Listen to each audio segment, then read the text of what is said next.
All right, get ready to dive deep with us today. Yeah, let's do it.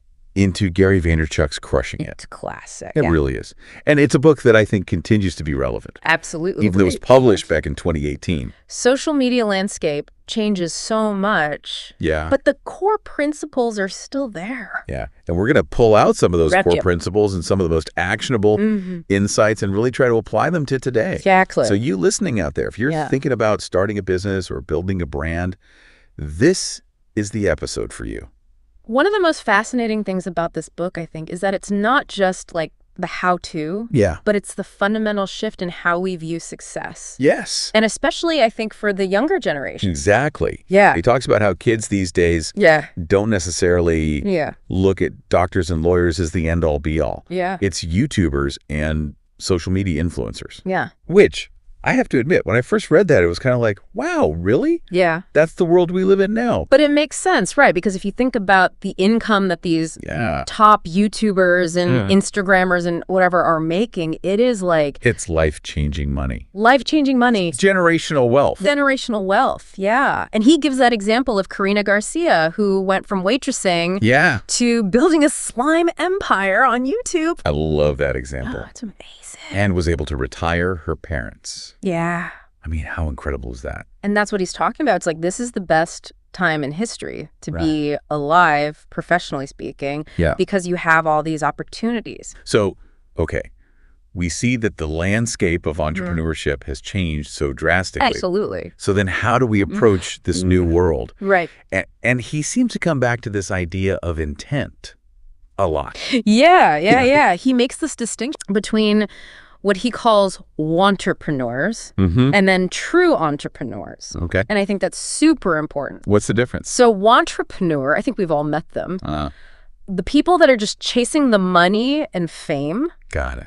They're not really passionate about anything. Yeah. They just see dollar signs. Whereas a true entrepreneur is the one who's truly passionate about what they do. Okay. They're committed to providing value, to serving their audience. And it all comes back to this idea of teaching, of being a teacher. Yeah. So it's almost like they're leading with service versus themselves, yes. Yeah. It's not about them. It's about how can I help my audience? How can I provide value? And he actually walks the walk on that too. Oh, yeah, he does. Because he doesn't even sell online courses. That's right.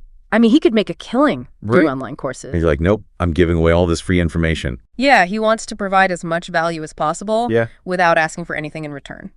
And that actually builds trust. Absolutely. Because when people see that you're not just in it for the money, they're more likely to trust you. Exactly. And I think in a world where everyone's trying to sell you something, it's refreshing to see someone like Vaynerchuk who's just like, look, here's everything I know. Take it. And then from there, he goes into all of these examples of people that are crushing. You're crushing it. Yeah. That's what's so great about this book is that he gives examples from people from all walks of life, proving that this mindset can be applied to any industry or any passion. And I love that he highlights people that are kind of unexpected too. Yeah. Like the slime lady we were just talking about. Yeah, exactly.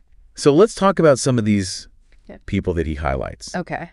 Lewis Howes, I found him really interesting because he went from being this pro athlete to building this business and podcasting around personal growth. What's fascinating about Howes is he really credits Vaynerchuk's emphasis on caring as the key to his success. And I wonder what that really means because caring in the digital space seems like a little bit more abstract. Abstract. It is abstract, but it's about going beyond the surface level interactions and really trying to understand your audience. Okay. So it's about creating content that speaks to their pain points, their aspirations, their dreams.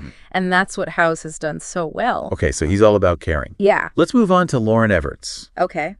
The Skinny Confidential. Yes. She seems to be very much about authenticity. Absolutely. Yeah. Building a brand that truly reflects who she is. Yeah. And she bucks the trend of just chasing every brand deal that comes her way. She's very selective. And I love that she lost money for the first 2.5 years of her business. Yeah, it's a testament to her patience. And I think that's something that people really struggle with these days. They do. It ties back to Vaynerchuk's emphasis on playing the long game. Okay. It's not about overnight success. It's about building that trust, building that credibility over time. Brian Wampler, the guitar pedal guy? Yes, I love Brian Wampler. He's all about going deep in his niche. Yes. Versus trying to be everything to everyone. Exactly. And his content is very much storytelling. Absolutely. About how he got into it. Yeah. About his products. And he encourages his team to be brand ambassadors.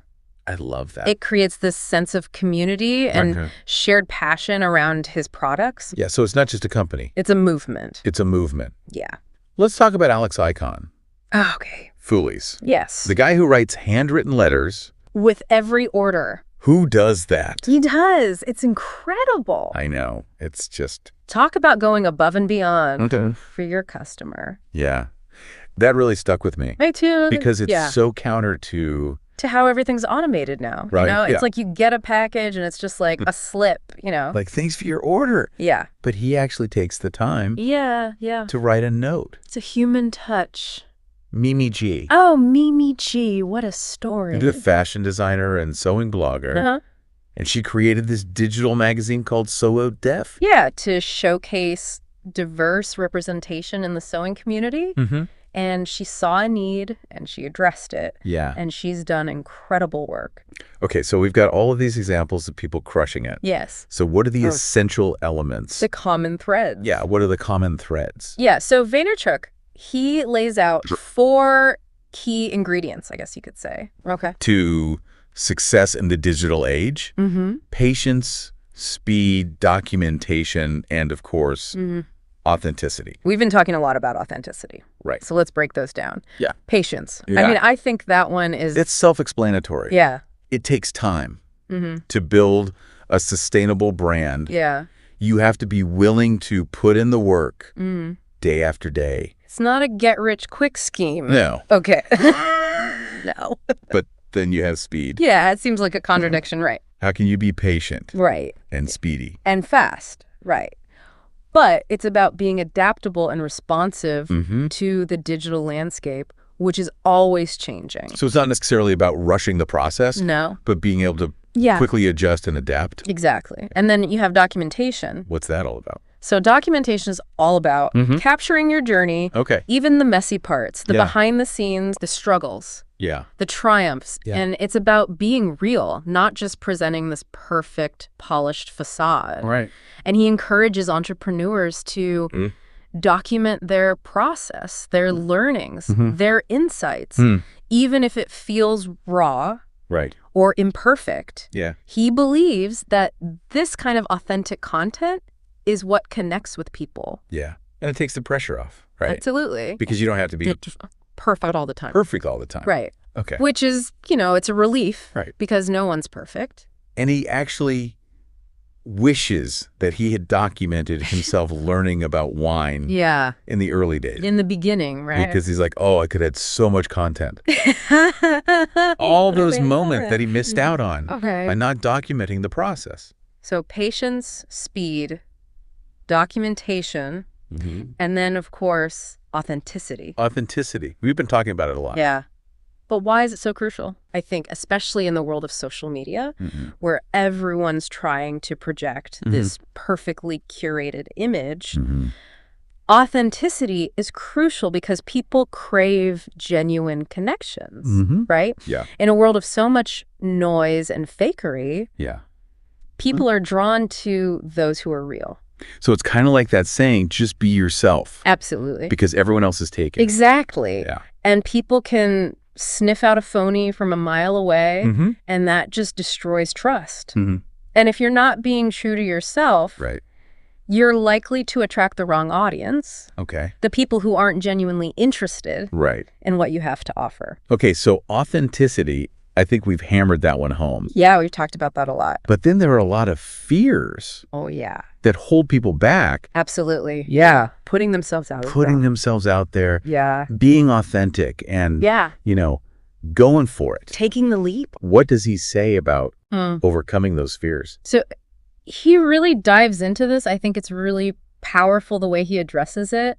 And he focuses on two main fears. Okay. The fear of failure and the fear of wasting time. Okay. And these are... Let's unpack those. Okay. Let's start with fear of failure, because I think almost everyone can. Yeah, it's a universal fear. Relate to that. It is, yeah. And Vaynerchuk's take on this is really interesting. Okay. He argues that what people are truly afraid of is not failure itself, but the judgment of others. So it's not the actual setback, but what people are going to think. It's the perception of us if we fail. Exactly. Yeah. And his advice is to be your own judge and jury. But that's so much easier said than done. It is. Because we're social creatures. We care what other people think. We do. So how do you actually do that? That's where building a strong support system comes in. Yeah, okay. Surround yourself with people who believe in you.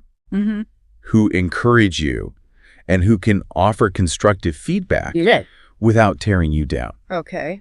And sometimes, Vaynerchuk, he says it pretty bluntly. He's like, tell the people who don't support your vision to fuck off. Whoa, okay. It might sound harsh, but I think it highlights the importance of prioritizing your own vision and well-being. Right. Sometimes you have to create boundaries and protect your energy from those who drain it. Got it. And of course, it's important to communicate your goals, clearly try to get your loved ones on board.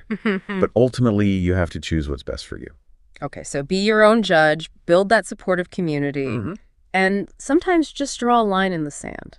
Exactly. Okay, got it. Yeah. What about fear of wasting time?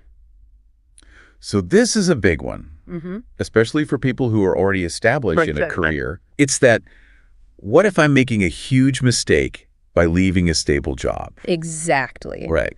And Vaynerchuk acknowledges that this fear is real, especially for those who are leaving a comfortable situation. Yeah.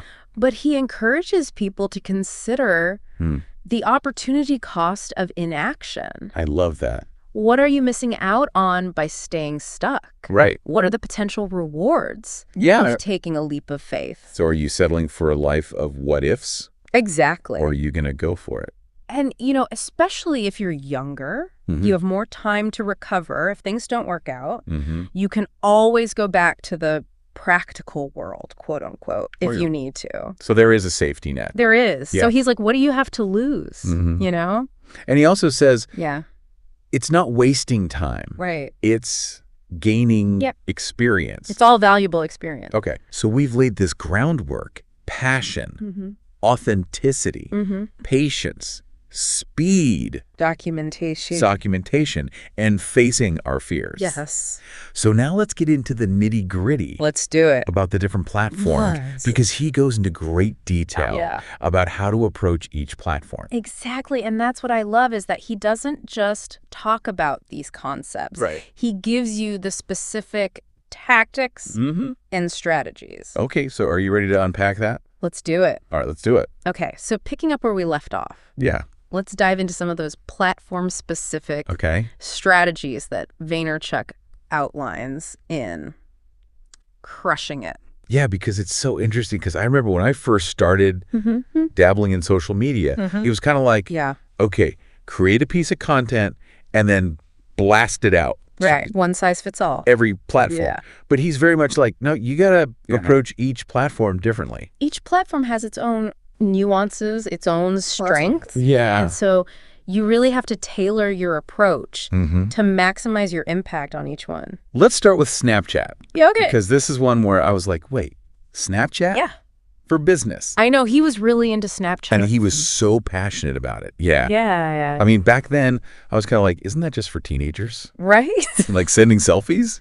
But he saw it as this tool for building these personal connections and showcasing those authentic behind-the-scenes moments. Okay, so more of that raw, unfiltered kind of. Exactly. Yeah. But now with Instagram stories and TikTok, is it still relevant? Yeah, that's a good question. I think while the landscape has shifted, I think those core principles that he was talking about still apply. It's about finding those platforms where you can connect with your audience in a more personal way, be more unfiltered. So less about the specific platform, more about that approach. It's the mindset, Okay. And he actually says nobody's famous only on Snapchat. Right. Because of the nature of the platform, the content disappears. So use it as a tool to drive traffic to your other platforms. Okay, so almost like a teaser. Yeah, exactly. Like a little sneak peek. And then drive them to your YouTube. Exactly.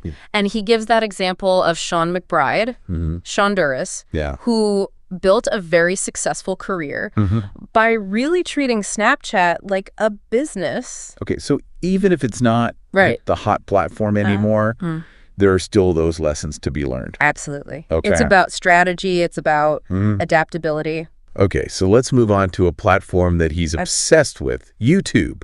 Oh, YouTube. He calls it the greatest arbitrage opportunity. I love his enthusiasm about YouTube. Oh, it's contagious. It's contagious, yeah. And it's clear that he sees video as the future of content. Absolutely. And he's been saying this for years. And it's just becoming more and more true. I mean, with video, you can convey so much more than words. Right. Capture emotions, tell stories, And he stresses the importance of optimizing your videos. Making sure your titles, your descriptions, your tags are on point so people can find your content. Right. Even creating eye-catching thumbnails. He's all about the jabs and then the right hook. Right hook, yeah. And even though YouTube is a video platform, it's still, those titles and... It's all about discoverability, making sure people can actually find your content. Okay, so create great content. Yes. But also make sure people can find it. So got to make it easy for them to find it. And be yourself on camera. Oh, yes. He says people can spot a fake. Absolutely. And he even admits that he struggled with being on camera at first. But the more he embraced his true self, the more people connected with him. Absolutely. Okay. So it's a good reminder that we don't have to be perfect or polished to be successful on YouTube. Right. In fact, our imperfections can actually make us more relatable. Okay, so YouTube, create valuable content. Yes. Optimize it for search. Be yourself on camera. Okay. And just keep showing up. All right, let's move on to Facebook. Facebook. Which I know a lot of people are like, oh, Facebook is dead. I know, but Vaynerchuk disagrees. Vehemently. He's like, Facebook is a juggernaut. Right. And he's right. I mean, Facebook is still a massive platform. And I think he's especially impressed with the advertising platform. Absolutely. He's a big fan of Facebook ads. You can really drill down. And target your audience. Target your audience, with laser precision. Yeah. You can target based on demographics, interests, behaviors. Yeah, it's so much more effective. Oh, it's incredible. Than those old school billboards and... TV commercials. TV commercials. It's like throwing darts in the dark. Right. Whereas Facebook ads, you know exactly who you're reaching. And he also highlights Facebook Live. Yes. He loves Facebook Live. So that real-time connect. Yeah. And he uses the example of Chewbacca Mom. Oh, yeah. Who became a sensation overnight from her Facebook Live video. So a simple moment can change your life. Absolutely. Okay, so Facebook, targeted advertising, Facebook Live, and what was that other one? He talks about Facebook groups. Okay, Facebook groups. Yeah. So that's more about building community. Exactly. Building community, fostering deeper engagement with your audience. Beyond just the likes and comments. Yeah, it's about creating a space where people can connect with each other and with your brand. And actually have a discussion. Yeah, a real dialogue. Okay, all right. So Facebook, targeted advertising. Targeted ads. Facebook Live. And community building through groups. Okay, got it. All right, let's move on to... Instagram, everyone's favorite platform these days. It's all about... those perfect... beautiful feeds, Feeds. Yeah. So how does he approach Instagram? So he acknowledges the visual appeal of Instagram, and he really emphasizes its power for storytelling through imagery. So creating beautiful, engaging content. So that aesthetic is really important. Absolutely. Yeah. Curating your feed to make sure that it aligns with your brand. And using hashtags strategically. Yes, to reach new audiences. Okay, so hashtags are important. Super important. And compelling captions that tell your story. Collaborations. Yes. He's a big believer in collaborations. Yeah. Partnering with other influencers, other brands. Yeah. To tap into new audiences. Working smarter, not harder. Exactly. Yeah. He even gives some really good tips on using direct messaging on Instagram for business development. Okay, so you can actually do business on Instagram. Absolutely. Yeah, it's a powerful tool. Okay. Okay. And he shares that story of Brittany Xavier. Oh, yeah. Who turned her fashion blog into this successful business. Yeah, through Instagram. Through Instagram. It's a great example of how... And she stayed true to her authentic style. Exactly. Okay, so Instagram... We've got that one. Let's move on to podcasts. Podcasts? Which, he's like, if I were starting out today, I would focus on... Podcasts, that's what he says. Yeah, so why podcasts? He sees them as the perfect medium for sharing that long-form content, building that loyal audience, establishing yourself as an expert. And he argues that podcasts allow you to connect with your audience on a much deeper level. You know, you're literally in their ears, sharing your story, your insights. And he admits that he didn't actually... Yeah, he didn't take his own advice. At first. Yeah, he was just repurposing content from other platforms. But once he started creating original content for his podcast and really investing in it, he saw incredible growth. So he had to go all in on that platform. Exactly. And he talks about Pat Flynn, who really built his business around his podcast. So again, another example. Yeah. Of someone just crushing it. Yeah. With podcasts. Exactly. Okay, so podcasts, long-form content, building those deep connections, establishing expertise. And creating a platform for growth. Okay. Yeah. So it sounds like he is very bullish. Incredibly bullish on podcasts. And that was in 2018. That was back in 2018. So just imagine. I know. Just think where it's at now. About how much it's grown. Yeah. Since then. And he also predicted the rise of voice first. Oh, yes. Technology. So the idea that we're going to be interacting with technology more and more through voice. Yeah, Alexa, Google Assistant, Siri, all those things. Yeah, okay. And he thinks this is a huge opportunity. For entrepreneurs. I have to admit, I'm a little... I don't know about this whole voice thing. Yeah. I still feel like I'm more of a... Typer, yeah. Yeah. Do you think voice is really the future? I think so. I mean, think about it. We're already using voice commands for so many things. We're asking Alexa to play music, set alarms, order groceries. I mean, it's becoming more and more... integrated into our lives. To integrate it. Yeah. But how do entrepreneurs use that? So he talks about creating skills for these voice assistants. Which are essentially voice-activated apps that provide information or services.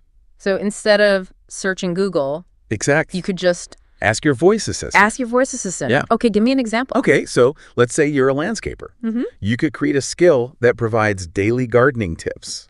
Or answers common questions about lawn care. So meeting people where they are. Exactly. Yeah. Providing value in a way that's convenient for them. Then being really concise. Yes, very concise. To the point with the content. So again, adapting to the medium. Right.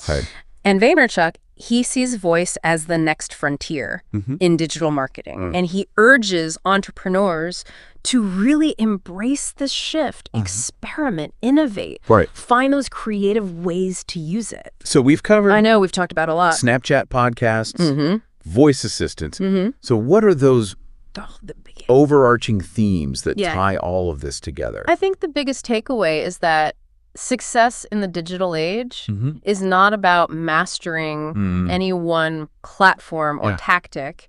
It's about understanding those underlying principles of building a brand, connecting with your audience, providing value, and being adaptable, being willing to experiment and putting yourself out there and never being afraid to try new things. And I think it goes back to that core message of authenticity. Absolutely. Be true to yourself. Be passionate about what you do. Build those relationships and take action. Yes. He's all about action. Action, yeah. Execution. Yeah. He's a big believer in learning by doing, experimenting, constantly iterating. Yeah. So before we move on to the final part of our deep dive, I want you to think about which platform resonated with you the most. Yeah. What are you hold on to that thought. Most excited about? Yeah. Hold on to that thought. Hold on to it. As we explore the final piece of the puzzle. Okay. So we've covered a lot in our deep dives into crushing it. We have. Everything from personal branding to the ins and outs of social media. But there's this one thing that I think is kind of the elephant in the room. The big one. Yeah. Fear. Yeah, he doesn't shy away from it either. No, he doesn't. And he actually dedicates a lot of time to talking about the significant portion of the book to these two fears that plague us all. Fear of failure and fear of wasting time. And these are fears that can really hold us back. Oh, they can be paralyzing. Yeah. Yeah. But he reminds us that these fears are universal. They are. Every entrepreneur experiences them. Everyone goes through it. So let's unpack how he approaches these fears. Yeah. So the fear of failure, he starts by dissecting that and saying it's often not the failure itself that we're afraid of, but the judgment. It's the judgment of others that comes with it. Exactly. Right. So it's not the actual setback, but what are people going to think? It's the perception of you if you fail. And his advice is to be your own judge. Yes, be your own jury. Judge and jury. Tune out the noise and focus on your own. But how do you actually do that? Yeah, it's so much easier said than done. Right. But I think one thing that really helps is building that strong support system. You know, surrounding yourself with people who believe in you, who encourage you, who can offer that constructive feedback without tearing you down. But what about those people who are not so supportive? Oh, the naysayers. He has some strong words for them. He does. Yeah. What does he say? Well, he suggests, and I'm paraphrasing here, that you might need to tell them to... Whoa, strong language. I know, but again, you know, he's not advocating for being rude or disrespectful, but it's about setting boundaries and protecting your energy from those who drain it. And I think sometimes it's hard, but necessary. Absolutely, because not everyone is going to get your vision. Not everyone's going to support you. But that's okay. And that's okay. You know, you don't need everyone's approval. Okay, so fear of failure. Check. Okay. How about fear of wasting time? Right. This is a big one, especially for people who are considering leaving that stable job or that comfortable career path. It's that feeling of, what if I'm making a huge mistake? What if I'm throwing away years of hard work? Right. And he acknowledges that fear. He does. He encourages us to consider the opportunity cost of inaction. I love that phrase. What are you missing out on by staying stuck? Are you going to regret things you did or didn't do? That's the question, you know? And he also says... Especially if you're younger, you have more time to recover. Right. If things don't work out. Okay. You know? So there is a safety net. There is a safety net. Yeah. And he also encouraged us to reframe our perspective on this idea of wasting time. Okay. Even if a venture doesn't pan out the way you hoped, you're still gaining valuable experience. Right. You're learning lessons. You're developing skills. That will serve you well. It's almost like those are stepping stones. Stepping stones. Okay, so... Exactly. Fears, I think You've addressed the fears. Yeah. Now let's talk about one of his predictions that I think is fascinating. The rise of voice first. Voice first technology. Yeah. The idea that we're going to be interacting with technology. More and more through voice. I think Alexa, the Google Assistant, Google Home, Siri, all those things. And he sees this as a major shift in how we consume information, how we interact with the world. I got to admit, I'm still a little skeptical. I know. A lot of people are. Yeah. A little weird talking to our devices. Yeah. But, you know, if you think about how much technology has changed just in the past few years. Right. Yeah. We're already using voice commands for so many things. Okay. So how do entrepreneurs take advantage of this? So he talks about creating skills for these voice assistants. Essentially, voice-activated acts that provide information or services through voice commands. So instead of going to Google, just ask your device. Ask Alexa. Right. Or Siri. Yeah. And he encourages entrepreneurs to think about how they can use these skills to provide value to their audience. So for example, let's say you're a personal trainer. You could create a skill that guides people through a workout. You know? Or if you're a chef, you could create a skill that provides step-by-step instructions for a recipe. So it's kind of like taking your expertise, your existing knowledge, and packaging it in a way that's deliverable through voice. And what's the key? Be concise. Concise. To the point, people don't want to listen to a long-winded response. So he really sees voice. He sees voice as the next frontier in digital marketing. So we've got to get on board. I know. With this voice thing. It's a little daunting, but it's also exciting because it's like a whole new world. So it all comes back to adaptability. Adaptability. The digital landscape's constantly evolving. And, you know, if you're not willing to adapt, you're going to get left behind. So as we're wrapping up this deep dive into crushing it, what's the one big takeaway? If there's one thing I want you to remember from this book, it's that success in the digital age is not about luck or magic. It's about hustle. It's about passion. And it's about a relentless commitment to providing value. And it's about taking action. Absolutely. It's not enough to just read about it. No, you got to put it into practice. Experiment, iterate, improve. So as we close out this deep dive, I want to leave you with this challenge. Think about that one platform that resonated with you. That sparked your interest. What's that smallest step you can take to put these ideas into action? Today.